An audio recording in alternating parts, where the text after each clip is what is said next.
Hi, I'm an Australian guy living in Belarus, and I've just come back from the Philippines, but I've come back to Australia, and here I am in my hometown, the beautiful Melbourne, Australia. The today beautiful and sunny Melbourne, Australia. I've been here about 2 days, and I just want to reflect a little bit on my feelings, my emotions, what I've noticed, and then I want to give you some good things, obviously, at the start. I'll give you some not so good things, and a bit of a discussion on the dating culture and how things line up here. And then I'll compare it all back to both the Philippines, where I was just for almost a month, and also Belarus, where I've been living for 2 years. So first of all, when I landed, it's like, fuck, everything works. Things were smooth, got straight through into an Uber. The Uber app has this fancy new thing where you get a PIN code and you get the next available one when you're in line and blah, blah, blah. Get to my hotel, got in really late or early, 2 a.m. So I just slept at a hotel the first night. And everything just works really well. You know, things are efficient. Like, things for what we do here are actually well priced, although a lot of stuff feels expensive, but in reality, in the context of the country, things still operate well, and they operate fairly, for the most part. You know, some things are fucked and whatever, but for the most part, things work, man. And it's so nice just to have things working. And look, a lot of that, to be fair to other countries I've been to, a lot of that is just me speaking the language, me knowing the culture. This all helps me knowing what to go, where to go, and what to do, right? Australians, man, Australians are fucking awesome. We're so great. I fucking love us, really. Even in the departure lounge from Manila, I had a few little random convos, just, funny, bantering, bullshit convos. And it's like, fuck, they're good. And then even on the plane, some random dude next to me, Aussie bloke, we had a fair few, quite a lengthy chit chat. Great guy, had a good laugh and whatever. And back here, my friends and my family, and it's really great, man. I really like Australian culture, and of course I'm shockingly biased because I'm Australian. Fuck, who would have thought? So that's the good things about Australia, and look, the infrastructure's pretty good, lots of food supply, so forth. It's good, but the elephant in the room, because you're thinking, dude, why the fuck don't you just live there, mate? And it's like, yeah, okay. Now the elephant in the room is looking around and seeing. Now, I've only been in the city centre here, if you know this, they're kind of just on the fringe of Carlton and the CBD, right? So I've only really been in, so far, CBD, which the CBD is primarily international students. It's mainly Asians and Indians, to be fair. And then Carlton is a lot of students as well, to be fair. And Fitzroy, kind of next door, where one of my mates lives, I've been there a bit, and that's kind of more, actually it's not even really hipster anymore. It used to be hipster 20 years ago. Now it's a bit more gentrified, but still a bit hipster, whatever. It's a bit grungy, So I've only been in these areas. But what I notice is the massive, fucking huge SMV gap between men and women here. And I'm pretty confident it's not like this in Sydney or Brisbane. It's not quite like this. You don't get this massive mismatch. Now you're probably looking behind me and saying, mate, are you sure you're in Australia? All I see is Chinese kids. But that's how it is here in the city centre. Australians don't tend to associate that much with the city centre, a little bit. But it's more international students, and there's probably, I don't even know, I'll pull a figure out of my ass, 50,000 Chinese students within 1 kilometre of here. Like, it's like that, right? So I am definitely in Melbourne, though. You can hear the trams, mate. Oh, the trams, iconic Melbourne. So what was I saying? Oh yeah, the SMV mismatch. Holy fuck me. Maybe it's been a biased sample, right? Before you get butthurt at me if you're an Australian woman watching this or a Melbourne woman watching this. But Jesus Christ, mate. The SMV gap between men and women here is startling. Now, to be realistic, men don't put in much effort either. Just being realistic. Often a bit scruffy, and it's a bit of a Melbourne thing, yeah. Melbourne's got this culture of kind of dress down, don't try hard, don't look like you're trying hard, probably more to the point, but also a bit of just not caring. So we kind of got that kind of attitude pretty maxed out, to be fair. People just don't dress well. And that's the contrast coming from Belarus, right? Where Belarus, how you dress reflects on you as a person, your character, everything is so fucking important. Whereas here, if you dress well, people are like, what are you dressing well for? That's more the attitude. People just kind of wear tracksuit pants, baggy worn-out tracksuit pants and the like. You know what I'll do? Instead of telling you, I'll show you. I'll turn you around. That's a Queen Victoria market there. That's like Kamarovka, but in Melbourne. Let me just put this back to a 1 zoom or 1.2 zoom. So you can hear that sound. We can get across. Green man. Get across here. As I say, lots of Chinese kids here. One Indian kid.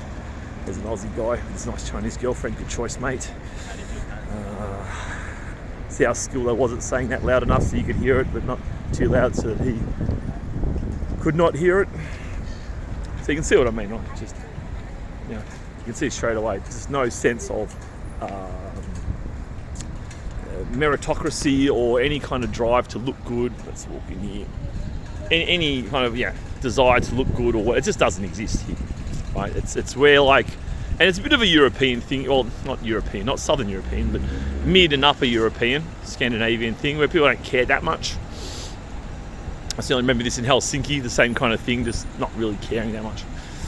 But anyway, the SMV gap between men and women here is startlingly high. Startlingly high. You just see so many. Even my mate just came over there. I'm staying in my mate's apartment, and he just came home then, and he said he was in a cafe nearby, and he's like, mate, there was a fucking 8 with a 4. The guy was an 8, the girl was a 4. And then another one walked in, and I'm just like, I'm in the wrong country.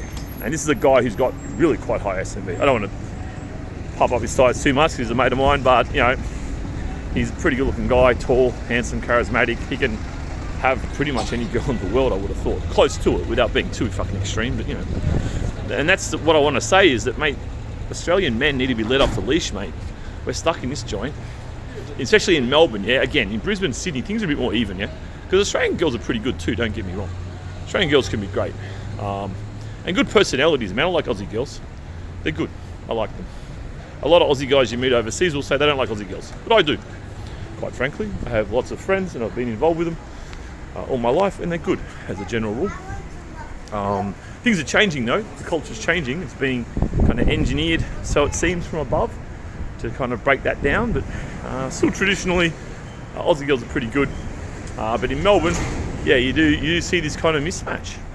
Which, look, heaps of people comment, even foreign girls comment on this. I actually had a mate who, because there's a lot of like dodgy housing in the city centre where you got like 3 bunk beds in one room kind of thing, and you might own like, say, a 2-bedroom place, which would be a 3-room place in Belarus talk, and you might have like bunk beds in each thing and, rent out per bed, And this guy was doing it. It was more like a friend of a friend, acquaintance, shall we say.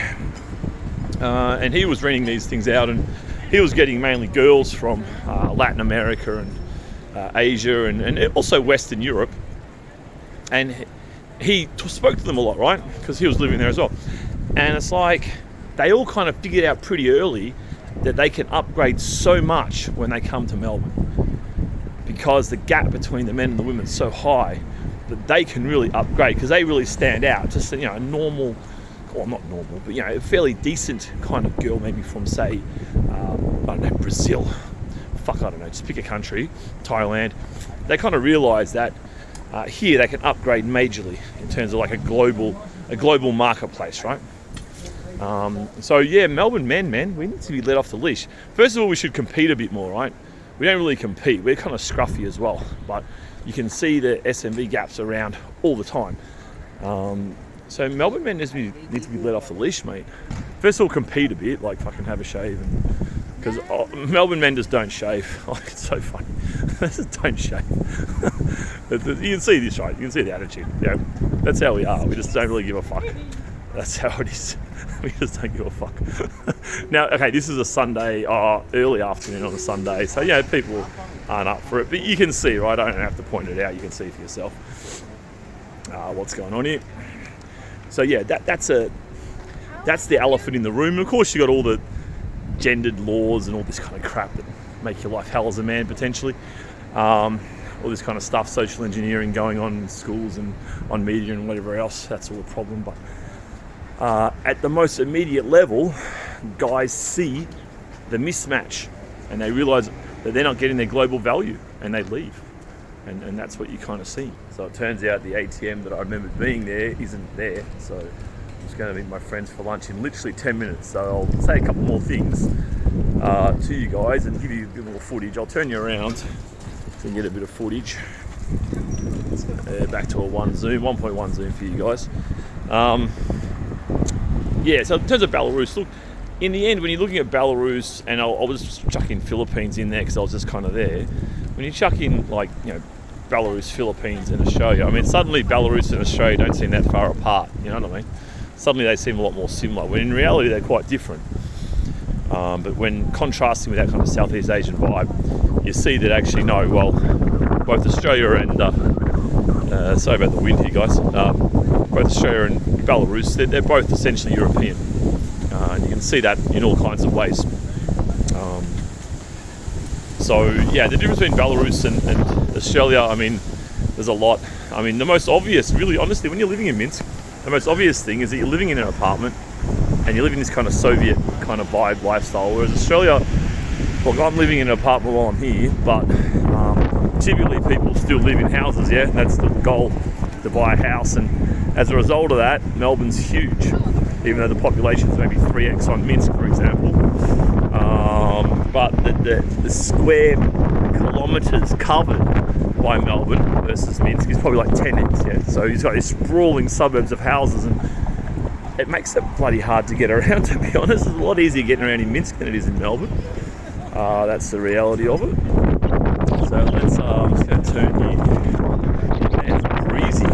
Oh, sorry guys. And this is a big problem in Melbourne too. It's bloody breezy. It's so windy. My mate was telling me that Melbourne's the third windiest city in the world. I don't know if he made that up or not, but it feels like it, especially when in the city centre here, because you've got all these really tall buildings, which I haven't really shown you yet. You've got these kind of tall buildings around everywhere. Most of the streets are lined with these big apartment blocks, right? And these are all within the last 20 years, yeah? You go back 20 years, they didn't exist. Well, this one probably did. But none of this stuff did. There's, you know, look at a building like that, there's probably 100 of those here, within a kilometre of that. So what that does is create all these wind tunnels. So you're already a windy place, and you've got these effectively wind tunnel streets, and you just end up like this, just wind constantly blowing. You can see this guy's shirt's blowing wind. You can probably hear it, no doubt. I hope you can't hear it too badly. So yeah, we kind of live in houses, and look man, honestly, for me, at the end of the day, why I'd choose Belarus or Minsk even over Melbourne, the key thing would be my life as a married man with children. What would my life be like here as opposed to Minsk? I think in Minsk it'd be a lot better. Here I see, look, most of my friends, you know, I have a decent background on me, whatever, and I've got most of my friends earn quite a lot of money, right? They're quite comfortable, to be fair. They're quite comfortable. So let's just go here. It's still green. I know I'm doubling back where I was. And look, their lives aren't great, man. But they might be earning, 2, 3, 4, even more times the average earnings here, which is not easy to do. But their lives are still quite stressful. They still got to do, all the driving, taking the wife here, taking the kids here, blah, blah, blah. They don't really have any time. They get better stuff. Like they've got, a nicer car. And actually, let's go this way. It's a bit more interesting view for you guys. So they kind of got the material means, and they'll have, 2 good cars and, maybe some extra toys around. But by the time the kids go to, a private school and all that kind of stuff, they end up with a pretty shitty life, to be honest. And I can see it. And I can see how much they age. I mean, I can see the difference between a guy here with kids and a guy without. So I've caught up with probably 8 friends, I think, already. 8, 9 friends already. And I can see the ones that are married and with kids. You can see it in their face, mate. They got nothing much to talk about because all they do is deal with their kids. And they just age. They age like a motherfucker. I won't even go here. I'm just conscious of people hearing what I'm saying. But this gets pretty interesting up here. But the place I'm going is actually this way. And I might actually bump into my friends on the way somewhere here as well. So this is pretty iconic, yeah? Good old big market. Fucking great, mate. This is like Kamarofka Market, the Melbourne version. Melbourne variant. Here we are. So yeah, I think that's the main reason why I'd probably choose Minsk over Melbourne. Would be that life as a married man would just be better. It'd be just less strain, man. Less strain. Like I feel like all my friends are just fucking glorified Uber drivers, volunteer Uber drivers. They spend 25 hours driving a week between going to and from work, driving the family around everywhere. It's like, oh man, life in a big city, like seriously. I mean, you got to get somewhere, I get that, but as I say, I mean, you'd be looking at clocking up around 20, 25 hours for the average dad in Melbourne. And fuck that, I don't need a second side hustle of just driving, you know what I mean? So I think in general, I'd rather settle in a smaller environment. I could definitely see the benefits of, if I was to settle back in Australia, I could definitely see the benefits of living in a place like Ballarat or Bendigo or Geelong, one of these kind of second tier cities. Because in Australia, we don't, our populations drop down pretty quickly once you get past the big cities. Especially in my state, that's kind of what you have. So, yeah, that would be my major consideration, to be honest. Obviously, you can't, it's much harder to earn a living in Minsk. I mean, although everyone here claims they're poor and inflation's ruined our lives and whatever, but mate, the real living standards of somebody here versus Belarus, it's a big difference. But of course, Belarus has a lot of other advantages. It's a lot safer. There's no people drugged out, fucking starting shit. Geez, my buddy, a younger mate of mine who lives out in the burbs, is telling me all the fights and half fights he's got into on the train. And my mate's pretty chilled, but he wouldn't kind of take too much lip off someone. But he's a fairly chilled guy. Fucking hell, he's just rattling off all these stories of getting into fights and half fights on the train in the last month. It's like, fucking hell, mate. Late at night, right, when people are a bit drunk and carrying on whatever. Let's give a bit of a span there. And they've done this up. This is all refaced on the outside there. Looks a lot nicer than a couple of years ago since I was last here. It's a really famous, let me just see the street number here. I'm eating at 173. Let me just check the street numbers, what's going on. Sorry about the wind, guys. I hope it's not too bad. So yeah, the reality is, look, the earning capacity in a place like Australia is just a lot higher. It's just facts. People don't want to acknowledge it. They just want to say, oh, things are expensive in Australia. It's like, well, come on, mate. We earn, probably 10x on what a Belarusian earns. No, say 7x on what a Belarusian earns. But our, this bit of public shaming, thief. Public shaming, check that out. Old school. You like it? Busted. Shame them. I've seen a few of these up. It's quite un-Australian, to be honest. You wouldn't see that traditionally, but we've got a few going around. All right, I'm at 173 I want, guys, so we're going this way. So yeah, I think, look, we earn maybe 7x on the average Belarusian. It depends, on your job and everything. The prices might be, 2.5 times higher, so we're still living 2 to 3x better in terms of material living standards. But the reality is, the grim reality is that happiness doesn't come from your income, it comes from your income relative to other people's, mate. That's how it is, because your standards just change, right? And all research says this. I'm an economist, by the way, if I've ever mentioned that before. I probably have. So I'm kind of on top of a lot of different areas of research, and one of them is happiness from income and the correlational causality between income and happiness. And yeah, it's mainly just comes from relative income, not absolute income. So if everyone's income's going up, and in Australia we're a bit like Belarus because our incomes are quite condensed in that middle bracket.